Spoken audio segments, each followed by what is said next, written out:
Bonsoir Stéphane Dubreuil. Bonsoir. Vous êtes spécialiste des télécoms, président du cabinet d'analyse Stalish Consulting.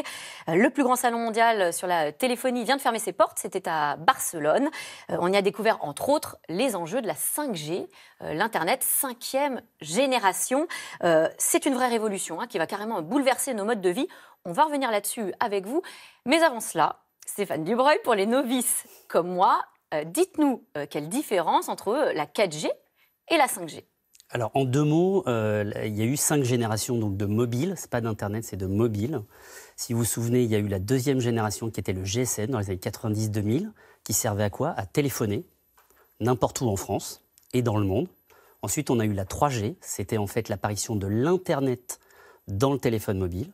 On a eu la 4G qui était plus rapide parce que si vous vous souvenez, en 3G, c'était un peu long. C'est vrai. Et puis, la 5G, qui, elle, est une révolution parce qu'en fait, elle va bien au-delà de tout ce qu'on a eu aujourd'hui. C'est-à-dire qu'on a un débit plus important, on a surtout ce qu'on appelle du temps réel, ce qu'on n'avait pas jusqu'à aujourd'hui. Alors, du temps réel, ça veut dire quoi? C'est de l'instantané, quand on clique sur quelque chose, on a tout de suite le résultat et on n'attend pas? Exactement, c'est-à-dire que jusqu'à aujourd'hui, vous ne le voyez peut-être pas, mais il y a une micro-coupure, enfin en tout cas, entre quand vous faisiez une requête sur votre téléphone 0,27 secondes, c'est ça? Exactement, donc en fait c'est instantané et ça ouvre en fait la porte à de nouveaux usages parce que le temps réel est nécessaire pour certaines activités comme la télémédecine, comme l'automobile du futur, etc. Alors sur la médecine justement, parce qu'on imagine bien que 0,01 seconde, ça va nous permettre de télécharger des films en très peu de temps, des centaines et des centaines de photos en moins d'une seconde, mais sur des secteurs comme la médecine, quel impact? Alors, sur le secteur de la santé. La santé. Alors c'est vraiment un des enjeux aujourd'hui, puisqu'en fait la 5G, des verticales, des secteurs entiers vont basculer. Donc la médecine, ça intéresse parce qu'on va pouvoir en fait avoir ce qu'on appelle des camions médicaux qui vont pouvoir aller dans des zones désertiques, soit en Afrique, soit même en France, quand on voit les déserts ruraux qu'il y a. Et en fait, on va pouvoir opérer à distance. Alors soit faire le diagnostic à distance, mais on pourra même utiliser un robot à distance avec la 5G pour opérer. Pourquoi? Parce qu'on est en temps réel. Oui, on va voir ce dont vous nous parlez. J'ai vu qu'il y avait une opération il y a très peu de temps sur un animal. Voilà, ça se passe en Chine. On voit le chirurgien, effectivement, qui via des bras robotisés opère un foie à plusieurs dizaines de kilomètres. Exactement. Et ça, c'est du temps réel. Donc ça, c'est du temps réel. Ça a été fait, c'est une expérience qui a quelques semaines. C'était il y a 1 ou 2 mois en Chine. Il y a une nouvelle qui a eu lieu à Barcelone, justement, sur un être humain, parce que là, on est sur un animal. Il y a il y a quelques jours, on l'a fait sur un être humain. Donc on voit que c'est en train d'accélérer. Ça a plusieurs intérêts, parce que vous avez un robot, un diagnostic parfait, et donc les risques médicaux sont très faibles. Mais surtout, vous allez pouvoir en fait baisser le coût d'une consultation ou d'une opération grâce à ça. Pourquoi? Et c'est ça l'enjeu. Parce qu'en fait, vous allez pouvoir avoir des médecins qui sont en centrale et qui vont pouvoir être sur plusieurs théâtres d'opération en même temps. Et la machine va accompagner en fait l'opération. Mais des opérations en même temps, vraiment en même temps, parce que ça, alors c'est dangereux, pas forcément non? en même temps, mais vous pourrez avoir des gens qui sont du 4 coins du monde, qui ont des expertises différentes, qui n'auront pas besoin de se déplacer. Ça veut dire aussi aider peut-être des pays en voie de développement qui n'ont pas forcément les équipements médicaux et les médecins nécessaires. Et des fois, juste un diagnostic en faisant des radios à distance avec un spécialiste pour savoir quelle est la bonne procédure ou le bon protocole médical à enclencher derrière, vous pourrez le faire grâce à ça. Et c'est ça l'intérêt. Oui, parce qu'il y a 143 millions d'opérations aujourd'hui dans le monde qui ne sont pas faites faute de connaissances médicales. De connaissances ou d'experts, effectivement. Vous parlez des camions aussi, ça me fait penser aux déserts médicaux dont on parle beaucoup. Alors là, on est plus proche de nous, c'est en France. Est-ce que la 5G pourrait changer quelque chose? Parce que je crois que les camions équipés qui vont d'EHPAD en EHPAD, notamment dans le sud-ouest, je crois que ça existe, ils existent déjà. Alors effectivement, ça existe. Alors, ils utilisent du satellitaire, mais très certainement, on ira vers des camions qui sont beaucoup plus sophistiqués, avec des scanners, etc., qui permettront de faire l'imagerie en haute définition et très certainement d'opérer, en fait. L'idée, c'est d'avoir des blocs opératoires mobiles, en fait. Autre application très concrète de la 5G, ça sera dans nos transports. Alors la voiture autonome, en fait, c'est un des gros sujets. Je pense que vous en entendez parler depuis quelques mois. La voiture autonome, par essence, elle est numérique, en fait. Et elle a besoin d'un réseau. Et pourquoi elle a besoin du réseau 5G et pas des autres? C'est parce qu'elle est temps réel. Et quand vous avez une voiture autonome, pour réduire le taux d'accidentologie, il faut que les voitures se parlent entre elles. Si je pile un feu rouge, j'ai besoin d'informer toutes les voitures derrière moi. La 5G, comme elle est en temps réel, elle informera tout le monde.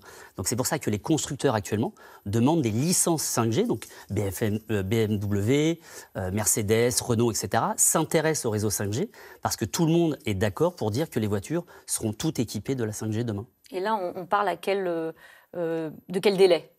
Alors là, il y a 2 délais. Il y a celui du réseau 5G en France, où là, pour être sincère, ça va mettre un petit peu de temps, même si tout le monde, c'est un peu dans l'actualité. Les licences vont être données cette année. Les réseaux vont commencer à être bâtis l'année prochaine, en 2020.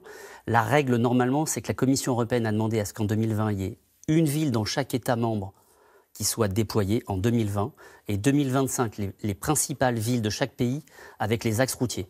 Donc vous en avez pour 5 ans à peu près, avant qu'il y ait une généralisation importante. On voit bien que la 5G, c'est encore parfois très conceptuel pour beaucoup de personnes. Je pense notamment à Gilbert. Il fait partie de ces fameuses zones blanches où on capte très difficilement. Et pour lui, le défi, c'est pas la 5G, c'est juste déjà de pouvoir parler au téléphone. Écoutez-le.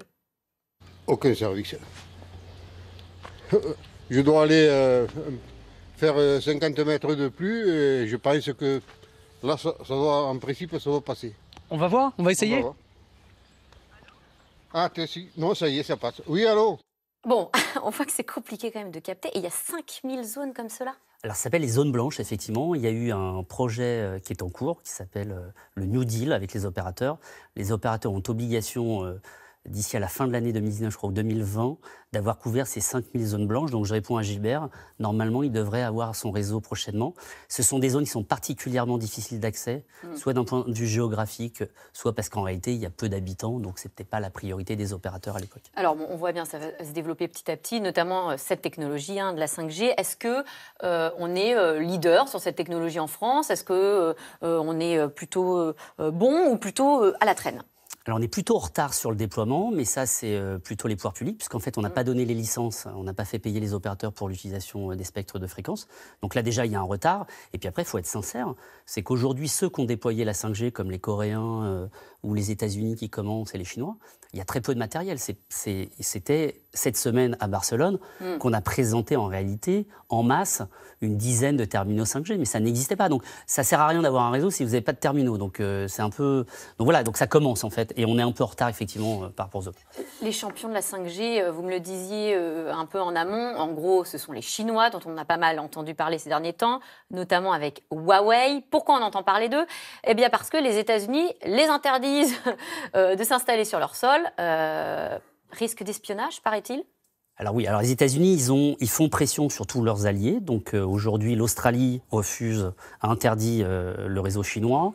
Vous avez la Nouvelle-Zélande, vous avez l'Angleterre, etc. Et puis en ce moment, il y a un jeu de négociation politique qui fait que certains reviennent un peu en arrière. C'est fondé ou pas, ces craintes? Alors oui, parce qu'en fait, alors l'histoire, il faut connaître l'histoire en 2 mots de Huawei. Huawei, c'est une société d'État financée par le gouvernement chinois qui a mis à la tête un ancien du contre-espionnage spécialisé des technologies et de l'écoute. Donc c'est le patron de Huawei, donc forcément déjà vous avez quand même pas mal de signaux. Et les tests qui ont été faits par la plupart montrent qu'effectivement il y a ce qu'on appelle des backdoors, donc des possibilités de se connecter à distance, etc. Des backdoors? Des backdoors. C'est des sortes de petits mouchards sur les réseaux, c'est ça? Exactement, c'est des portes dérobées où vous pouvez prendre à distance la main, etc. Mais vous pouvez le contrer.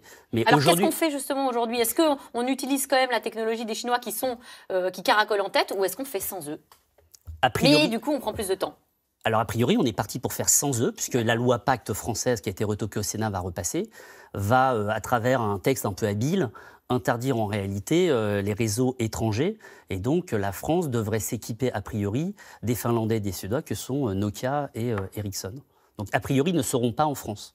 Eh bien, merci. Merci de nous avoir éclairés sur ce début de grande aventure qu'est la 5G, qu'on va suivre évidemment avec grand intérêt. Tout de suite, c'est dans l'air avec Axel de Tarlé qui revient sur les manifestations qui ont lieu en ce moment même en Algérie. C'est dans l'air est intitulé ce soir Bouteflika, la révolte algérienne. Ne bougez pas.